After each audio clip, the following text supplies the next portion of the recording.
자, 안녕하세요. 이제 오늘 본격적으로 의문론을 들어가도록 하겠는데요. 자, 먼저 이 의문론은 우리 어문규정, 즉 표준발음법과 표준발음법의 배경 지식이면서 즉 바로 올바른 발음을 하기 위한 것이 최종적인 목적입니다. 근데 이제 요즘은 시험에서 예전에는 그냥 의문론적인 그런 질문보다는 즉 다음 밑줄 친 말의 발음이 올바른 것 이 정도 수준에서만 나는데요. 이제 좀 더 시험이 변별력을 가지려고 하다 보니까 즉 이제 문법상의 질문을 하고 그리고 문법적 지식을 묻고 있습니다. 작년, 재작년 계속 국가직에서 이 의문론적인 질문을 하고 있습니다. 자, 그럼 먼저 의문이라는 말부터 출발을 해봅시다. 의문 그러면요, 이는 음과 그리고 운을 가리킵니다. 즉 음소와 운소를 합쳐서 음소와 운소를 합쳐 의문이라고 하는데요.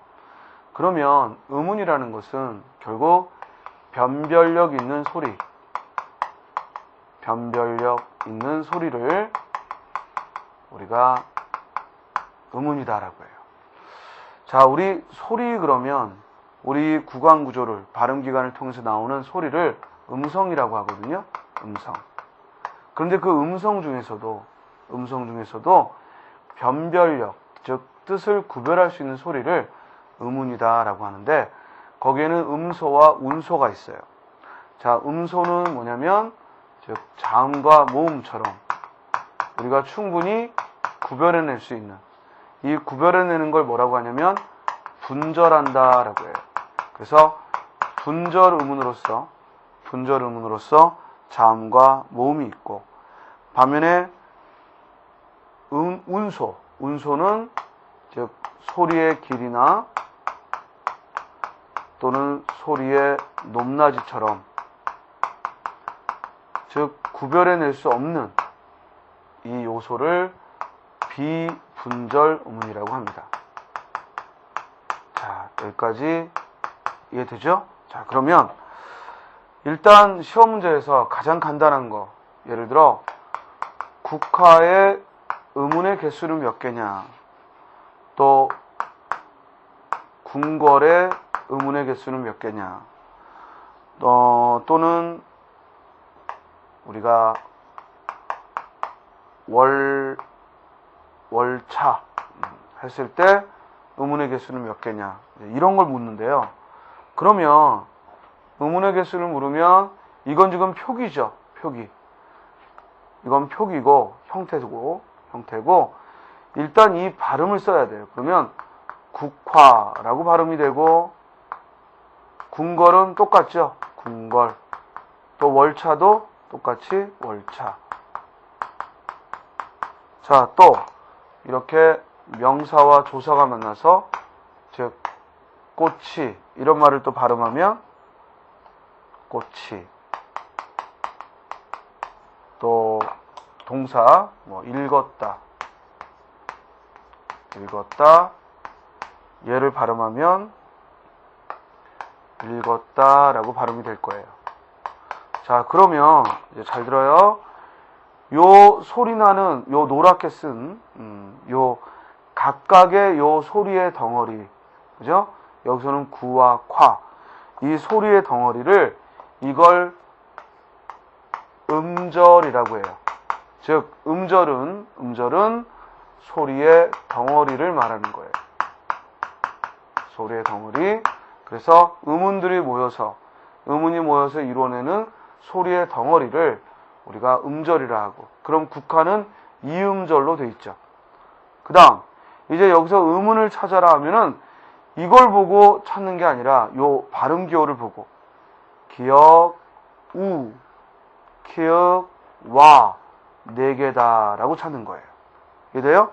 또 궁궐은 기역, 우, 이응, 그리고 기역, 워, 그리고 리을. 그래서 하나, 둘, 셋, 넷, 다섯, 여섯 개다라고 찾는 겁니다.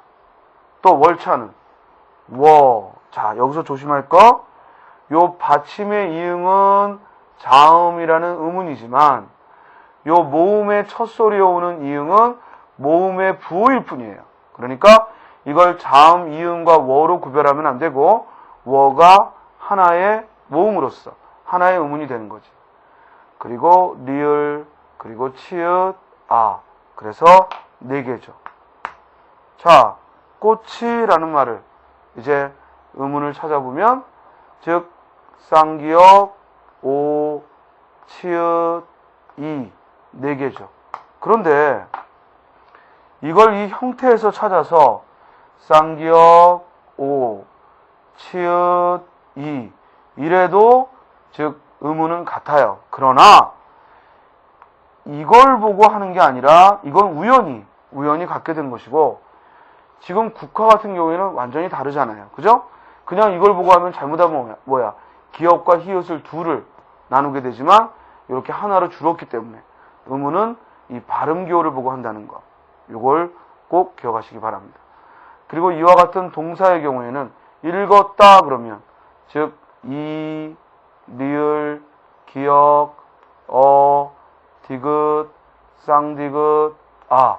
그래서 하나, 둘, 셋, 넷, 다섯, 여섯, 7개의 음운이 즉 소리가 났다. 이렇게 하는 겁니다. 자, 음운 찾아라 하면 하겠죠? 그리고 음절을 찾아라 하면은 즉 하나하나의 소리의 덩어리. 그러니까 읽었다에서의 음절은 뭐야? 일, 것, 다. 꼬치에서는 꼬, 치. 이게 음절이 되는 거죠. 자, 방금 여러분들께 음성이라는 것은 그냥 우리 구강구조를 통해 나오는 소리. 그 속에서 변별력 있는 소리를 음운이라고 하는데 그 음운에는 음소와 운소가 있고 음소는 분절하여 구별할 수 있는 소리. 그래서 자음과 모음을 음소라 하고 반면에 비분절 음운은 즉 구별할 수 없는, 끊어낼 수 없는, 그러니까 분절할 수 없는 소리고 이를 비분절 음운이라고 하고 현대어에서는 소리의 길이가 그리고 예전 우리말에서는 소리의 높낮이가 비분절 음운으로 역할을 했죠. 영어에서는 비분절 음운이 뭐가 있을까요? 그렇죠. 악센트 같은 거지. 그지? 영어도 악센트에 따라서 뜻이 달라지잖아요. 그래서 이와 같이 비분절 음운 운소로 이루어져 있습니다. 자, 그리고 음운의 개수 찾는 거, 그리고 음절이 뭔지를 얘기했고요. 자, 이번에는 우리말의 자음 모음에 대해서 이제 좀 더 그 종류를 살펴보겠는데요. 일단 우리말의 자음은 총 19개가 사용이 되고 우리말의 모음은 21개가 발음이 돼요. 그래서 모두 40개의 소리가 나는데요. 자, 먼저 자음부터 보겠습니다. 자음은 자음 19개를 우리가 소리나는 방법, 소리내는 방법에 따라 분류를 하면은 파열음, 파찰음, 마찰음, 그리고 비음, 유음으로 구별을 합니다. 이 파열음, 파찰음, 마찰음은 또한 성대를 울려내지 않는다 해서 안울림 소리라고 하고요. 안울림 소리. 반면에 비음이나 유음은 성대를 울려낸다 해서 울림 소리다 라고 이야기를 합니다. 자, 그러면 이제 파열음은요, 입안을 막았다 터뜨려내는 소리예요. 그래서 뿌, 뿌, 푸, 또 드, 뜨, 트 이렇게 입안을 막았다 터뜨려내는 소리를 말하고 여기에는 비읍 계열, 디귿 계열, 기역 계열이 제가 지금 계열이라고 한 것은 이 예사 소리도 있지만 또 된 소리 그리고 거센 소리도 포함을 하죠. 다음 파찰음 계열로서 지읒 계열이 있죠. 즈, 쯔, 츠. 자, 이게 조금 바로바로 눈에 안 들어오는 친구들은 거기 30쪽에 도표 있어. 지금 그거 설명하는 거야. 30쪽 맨 아래에 자음의 도표. 그거 보고서 또 참고하시면 돼요. 자, 그리고 마찰음 계열은 시옷 계열. 시옷, 쌍시옷. 그리고 히읗이 마찰음이죠. 스쳐내보는 소리를 마찰음이라 합니다. 그리고 이제 비음으로서 미음, 니은, 이음, 므, 느, 으, 즉 콧소리를 낸다 해서 비음이라 하고 즉 무느의 세 개가 있고, 그리고 유음으로서 리을이 있습니다. 자, 지금 자음을 이렇게 분류한 건 소리내는 방법, 즉 좋은 방법에 따라서 분류를 한 것이고요. 거기 도표의 가로 부분을 보면 이번에는 좋은 위치, 즉 우리가 소리를 낼 때 우리 그 구강 구조를 보면 여기 입술, 혀, 이 소리를 담당하는 요 사물들, 입술과 이와 혀, 이걸 우리가 조음체라고 하는데, 그 조음체, 즉 그 소리를 담당하는 그 우리 입안의 구강 구조를 가지고 어디에 위치하여서 소리를 내느냐, 즉 소리 나는 위치에 따라, 즉 조음 위치에 따라서 자음을 또 분류하면 맨 먼저 입술을 부딪혀내는 소리가 있죠. 뿌, 푸, 무 이렇게 입술을 부딪혀내는 소리를 즉 입술 소리다라고 합니다. 입술 소리. 그리고 한자로는 순음이다. 자, 이런 건 용어를 알아둬야 돼요. 그래야 어떤 문법적 설명이 책에 써 있을 때 여러분들이 쉽게 이해가 된다고. 입술 소리가 뭔지 모르는데 아무리 설명드리면 뭐 하겠어. 그죠? 그러니까 입술 소리란 두 입술을 부딪혀내는 소리예요. 그래서 뿌, 푸, 무 외우지 말고 이해하면 되는 거야. 자, 이를 순음이라고 하고요. 다음 혀끝을 즉 이나 이 앞에 이의 혀끝을 이 혀의 앞부분을 요 잇몸이나 이 이에 대해서 소리를 내는 거, 이걸 혀끝 소리라고 해요. 뜨, 느, 스. 그래서 이 혀끝 소리라고 하는데, 이 혀끝 소리가 여러분들 도표에서 보다시피 우리말에서 가장 종류가 많네요. 그죠? 자음의 종류에서 혀끝 소리가 가장 많습니다. 이걸 또 한자로는 치음이다. 이 치자를 써서 치음, 또는 혀설자를 써서 설음, 이렇게도 부릅니다. 그 다음 이제 이 입천장을 구강, 즉 구개라고 하는데, 입을 덮고 있는 거다 해서 구개라고 하는데, 이 입천장을 두 부분으로 나눠요. 그러니까 요 이와 가까운 부분은 이렇게 혀를 대보면 좀 딱딱하거든. 요 딱딱한 부분을 구개음이다, 이렇게 이야기를 해요. 물론 한글로는 센 입천장 소리라고 하는데 그 말은 거의 안 쓰고 구개음이다라고 하고, 요 부드러운 부분, 혀뿌리와 가까운, 목구멍과 가까운 부드러운 부분을 영구개다라고 불러요. 영구개다. 그리고 요 목청에서 나오는 걸 목청소리 또는 후음이다라고 부릅니다. 그래서 우리 구개음의 대표적인 게 즈, 츠, 쯔, 이게 구개음의 대표적인 소리거든. 그래서 만약에 혀끝 소리 트가 구개음인 즈, 츠로 바뀌면 혀끝 소리가 구개음이 됐다. 그래서 뭐야? 구개음화, 이렇게 이름 붙이는 거야. 그러니까 이따 우리가 그 음운 변동 공부할 때 왜 이런 걸 선생님이 설명했는지 아마 그때 가서 이제 듣다 보면은 또 납득이 될 겁니다. 자, 정리합니다. 소리 나는 위치에 따라, 조음 위치에 따라, 즉 우리 자음을 분류하면 입술부터 출발해요. 입술 소리 순음, 혀끝 소리 치음, 그리고 구개음, 그리고 영구개음, 그리고 끝으로 목청 소리 후음이 있다. 흐 하고 목청에서 나오는 후음이 있습니다. 자, 이렇게 자음을 분류해 봤고요. 자, 여기서 그래도 스님 꼭 기억해야 될 거, 이거 하다 보니까 좀 어려운데요. 그래도 기억할 거는 뭡니까? 꼭 꼬집어서 기억을 해야 한다면 바로 이 울림소리 기억하셔야 돼요. 앞으로 문법 설명하는데 울림소리가 이런 말이 계속 나올 거예요. 그래서 울림소리는 이 성대를 울려내는 소리인데 여기에는 비음과 유음이 있다. 이것만은 꼭 암기를 해주시고요. 또 하나, 자음은 울림도 있고 안 울림도 있지만 모음은 모두 울림소리예요. 그래서 문법 설명할 때 앞으로 책을 읽든 아니면 제 설명을 듣든 울림소리가 앞에 올 때, 울림소리가 앞음절에 올 때 이런 말이 나오면 자음에서는 미음, 미은, 이응, 리을을 말하고 그리고 거기에 모든 모음이 울림소리에 속한다 라는 거 주의하시기 바랍니다. 자, 이렇게 자음 19개의 종류를 봤고요. 다음은 모음의 종류를 보겠습니다. 즉 이번에도 여러분들 교재 29쪽 도표를 잠깐 펴시고, 그런데 모음은 굳이 뭐 도표까지 보지 않더라도 쉽게 이해될 거예요.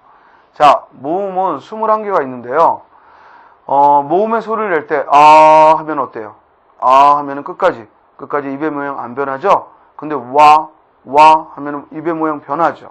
그래서 소리를 내는데 입의 모양이 변하는가 변하지 않는가에 따라서, 즉 변하지 않는 걸 단모음이라고 해요. 그래서 이 단모음이 10개가 있고요. 그리고 이중모음이 11개가 있어요. 그런데 여기서 하나 알아둘 거, 우리말의 특징에서요. 우리말은 이 단모음이 10개라는 것은 다른 언어들, 그러니까 영어와 비교했을 때 우리말의 이 단모음 10개는 그 수가 많다는 거. 요것도 하나 참고로 기억하세요. 우리말의 단모음은 10개인데 그 수가 많다 적다? 많다. 그래서 우리말의 단모음 10개는 그 수가 많은 편입니다. 자, 그러면 이제 모음도 먼저 소리 나는 방법에 따라 끝까지 입의 모양이 변하지 않는 단모음과 그리고 소리를 내면서 변화하는 이중모음 11개, 단모음 10개와 이중모음 11개가 있다고 했는데요. 자, 단모음 10개는요, 간단하게 암기할 수 있어요. 자, 일단 입의 모양이 변하지 않는 거, 여러분들이 이미 기억하고 있는 거, 즉 이미 소리를 내보면 알 수 있는 거. 자, 불러볼까요? 아, 어, 오, 우, 이. 이건 알겠죠? 그죠? 이렇게 4개에다가 나머지 4개는요, 요 이모음을 요 앞에서부터 차례대로 결합하면 돼. 그래서 에,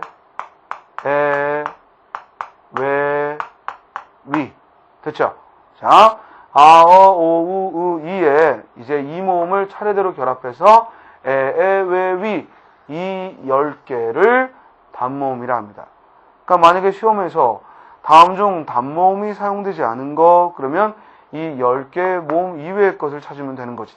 또는 다음 중 이중모음이 사용된 것은, 이러면은 단모음이 들어있는 걸, 즉 빼고 나머지가 이중모음이 되겠죠. 그러니까 이중모음 11개는 외울 필요가 없고 단모음 10개를 기억하시면 되고, 그 단모음 10개는 누구라도, 대한민국 사람이라면 누구라도 기억하는 이 6개의 이 이모음을 앞에서부터 차례대로 결합시키면 되겠다라는 겁니다. 자, 그리고요. 그러니까 지금 에, 웨, 위는 모두 단모음이지만 만약에 의 하면은 얘는 뭐야? 이중모음이다 이 말이죠. 그죠? 왜? 포함 안 되잖아. 그죠? 자, 그러면 이제 모음도 몇 가지 기준에 따라서 나누는데요. 일단 입술 모양에 따라서 입술을 둥그렇게 내는 거, 오나 우가 들어가는 소리를 우리가 원순모음이라고 해요. 나머지는 평순모음. 그래서 원순모음이냐 평순모음이냐 하는 것은 입술 모양을 가지고 이야기를 한 거고요. 다음 혀의 위치. 혀가 앞으로 가면서 소리가 나느냐 아니면 뒤로 끌어당겨지면서 소리가 나느냐. 그래서 앞으로 가면서 나는 걸 전설모음이라고 하고요. 뒤로 끌어당겨주면 나는 걸 후설모음이라고 합니다. 자, 전설모음의 대표적인 게 뭐냐면요, 이모음이에요. 여러분들 이 해보세요. 이 하면 혀가 앞으로 가면서 그죠?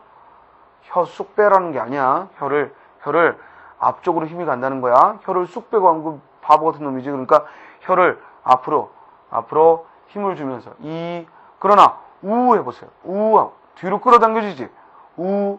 그래서 이 모음이 아닌 다른 모음들은 후설 모음이다. 이렇게 이해하시면 돼요. 자, 그럼 봐봐. 시험에 요걸 냈어. 왜라는 모음을. 자, 요 모음을 주고 자, 다음 모음에 관한 설명이다. 알맞은 거, 알맞지 않은 거. 이렇게 물었을 때 왜는 단모음이다. 맞아요, 틀려요? 맞죠? 그죠? 단모음이 하나니까. 왜는 원순모음이다. 맞아요, 틀려요? 맞죠? 오가 들어가 있잖아. 그죠? 그 다음, 왜는 전설모음이다. 맞아요, 틀려요? 맞죠? 왜? 이 모음이 들어가 있잖아. 이렇게 하는 겁니다. 됐습니까? 그래서 이 모음이 결합되어 있는 건 모두 전설모음이고요. 오나 우가 들어있는 건 모두 원순모음이 됩니다. 다음, 이제 끝으로 혀의 높이에 따라서, 혀의 높낮이에 따라서 고모음, 중모음, 저모음이라는 구별을 합니다. 혀의 높낮이에 따라서 고모음, 중모음, 저모음. 그래서 고모음의 대표적인 게 하면은 혀가 위로 올라가면서 소리가 나죠. 저모음의 대표적인 게 혀가 뚝 떨어지면서 소리가 납니다. 자, 나중에 이제 우리가 문제반을 통해서 문제 풀면서 이제 이런 것들을 더 연습을 할 거예요. 지금은 선생님이 기본적인 이론 설명했을 때 이 내용을 잘 받아들이시면 되고, 그리고 또 하나 이게 있어. 국어는 이론이 즉 완성이 돼도 그걸 실제로 충분한 문제를 통한 연습을 하지 않으면 이 이론은 쓸모가 없어져. 그러니까 무슨 말이냐면 이렇게 이론만 들으면서 여러분들이 기본적인 이론을 알았다 하더라도 여러분들이 가지고 있는 문제들을 자꾸 풀면서, 그죠? 풀면서 이 이론을 적용을 해봐야지. 즉 문제에서 적용되지 않는 이론, 문제가 풀리지 않는 이론, 쓸모없는 거죠. 물론 선생님이 우리 기출문제에 이미 출제됐던, 그리고 우리 문제들을 해결할 수 있는, 공무원 시험을 해결할 수 있는 그 문제를 해결하기 위한 이론을 지금 설명하고 있지만, 여러분들이 그걸 알아듣는 것으로 그치면 안 되고 그걸 자꾸만 적용해보고 훈련해 보셔야 합니다. 알겠죠? 자, 그래서 방금 여러분들께 이번 시간에는 음운이 뭔지, 음성이 뭔지, 음절이 뭔지, 그리고 음운에는 분절음운과 비분절음운이 있는데, 분절음운이란 자음과 모음처럼 끊어낼 수 있는 거고, 비분절음운은 소리의 길이처럼, 즉 끊어낼 수 없는 것이라고 했죠. 그러면 방금 자음의 종류 19개와 모음의 종류 21개를 분류하는 기준을 봤고요. 이제 소리의 길이, 즉 비분절음운에 대해서 31쪽에 보면은, 즉 우리말의 소리의 길이가 나왔어요. 이건 책을 잠깐 볼까요? 자, 교재에 보면 31쪽에 소리의 길이는 현대국어에서 장음과 단음으로, 즉 음절의 뜻이 달라진다, 이런 얘기입니다. 그래서 하나의 음절에서 밑줄쳐 모음이 길게 발음될 때와, 그러니까 길게 발음하고 짧게 발음하는 건 모음을 그렇게 하는 거예요. 즉 길게 발음할 때와 짧게 발음할 때 음절의 뜻이 달라지므로 소리의 길이도 하나의 음운이 된다. 그런데 자음, 모음과는 달리 분리성이 없어서, 그래서 밑줄 쳐요. 비분절 음운이라 한다. 자, 예를 든다면 거리를 걷다 할 때 거리는 짧게 발음이 나는데, 거리를 두다 할 때 거리는 길게 나요. 또 땅에 묻다 할 때는 짧게 나는데 질문을 묻다 할 때는 길게 나요. 그래서 사전에서 여러분들이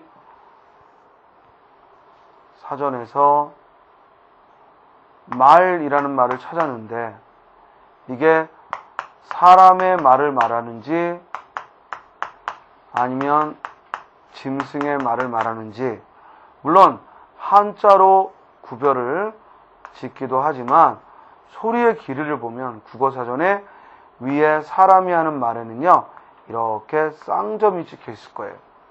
이 쌍점이 찍혀 있다는 얘기는 그것이 긴 소리다 라는 얘기고, 그 점이 아무것도 안 찍혀 있으면 그건 짧게 소리가 난다.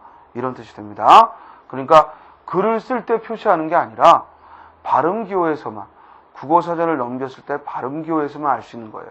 그래서 여러분들이 시험장에서 바로 이 소리의 길을 구별하려면 지금 선생님이 몇 가지 요령을 알려줄 테니까 그 요령대로, 뭐냐면, 자, 거리를 걷다 할 때 거리는 짧고, 거리를 두다 할 때 거리는 길다. 이거 오래 기억 못 하거든요. 그러니까 우리가 뭔가를 암기하려면 의미 부여를 해야 돼요. 이런 거지. 우리가 어디를 가는데 거리가 멀어. 그럼 뭐야? 힘들지. 그러니까 거리는 짧을수록 좋다. 그래서 짧게. 반면에 내가 보기 싫은 놈하고 거리를 좀 두고 싶어.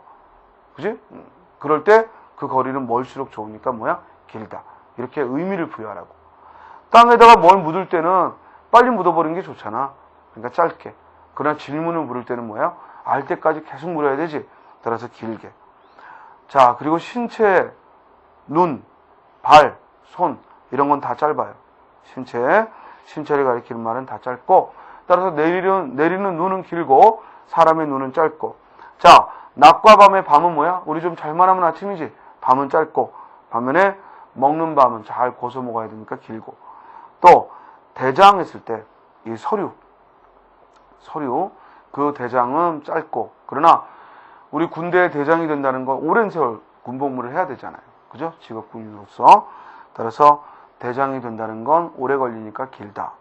또 사람의 신체는 짧다고 했으니까 발은 짧고, 반면에 이렇게 햇빛을 가리기 위해 쳐놓는 발은 길고, 또 먹는 굴은 뭐야? 짧고, 반면에 동굴의 굴은 깊으니까 길고, 또 죄와 벌 할 때 벌은 뭐야? 짧을수록 좋잖아. 따라서 벌은 짧게 발음하고, 그러나 날아다니는 벌은 길고, 달리는 말은 짧고요. 사람이 내뱉는 말은 끝없이 내뱉잖아. 따라서 길고.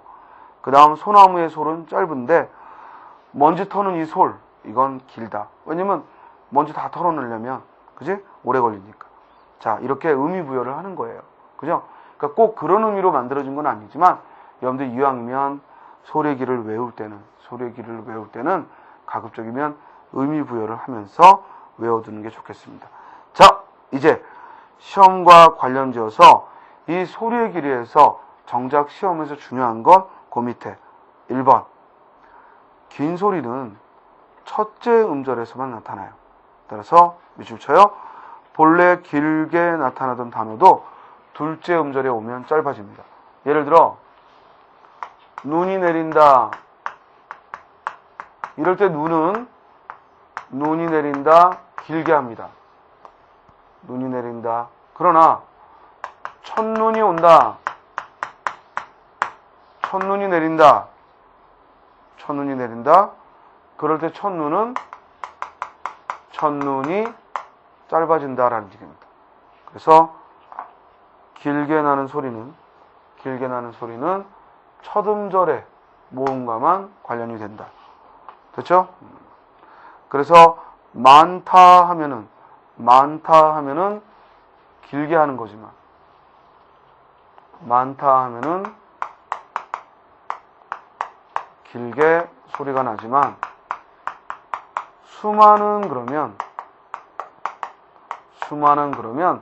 수는 길게 나는 소리라 수를 길게 하는 거고, 그 뒤에 오는 많은 짧아진다. 그러니까 본래 길던 말도, 본래 길게 소리 나는 말도 두 번째 음절에 오면 짧아진다. 다음 2번. 긴 소리를 가진 음절이라도 단음절인 어간에, 단음절 이해했지? 단음절이란 뭐야? 한 글자야. 한 글자로 소리 나는 단음절 어간에, 어간이라고 했으니까 이런 거지. 즉 그 예문에도 있지만 감다 그러면 이렇게 동사나 형용사 요 앞에 오는 걸 뭐라고 그랬어? 어간. 뒤에 오는 걸 뭐라고요? 어미. 그러면 요 단음절 한 글자로 이루어진 어간에 밑줄 쳐 모음으로 시작되는 어미가 오면, 그러니까 감다는 길게 난단 말이야. 감다 길게 나. 그런데 요 뒤에 요 단음절로 끝나는 어간 뒤에 모음으로 시작된 어미, 은이 하고 모음으로 시작되는 어미가 오면 짧아진다. 또 용언의 어간에 밑줄 쳐 피동, 사동, 전미사가 결합되는 경우, 즉 감다에 피동의 사동의 기가 와서 감기다, 또는 피동의 기를 써서 감기다. 아이의 눈을 감길 수도 있고 눈이 감기다. 그러니까 사동, 피동 다 되죠. 이렇게 전미사 기를 쓰면, 사동, 피동의 전미사를 쓰면 본래 길던 말도 짧아진다.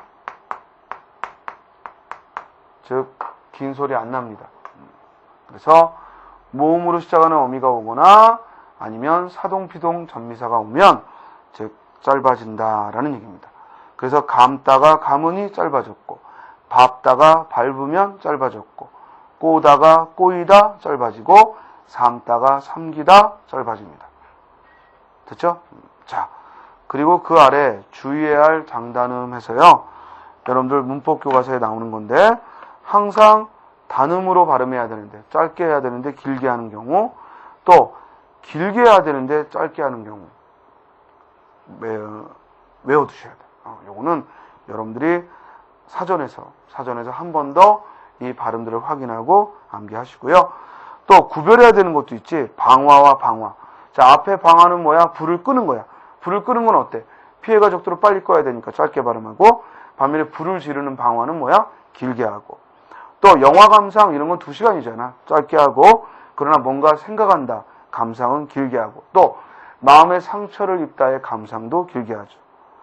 반면에 그러하면 살만하더라 이럴 때 살다가 생활을 말하는 거라면, 야, 그 정도는 뭐 사람이 살만하지, 이럴 때는 길게 하고요.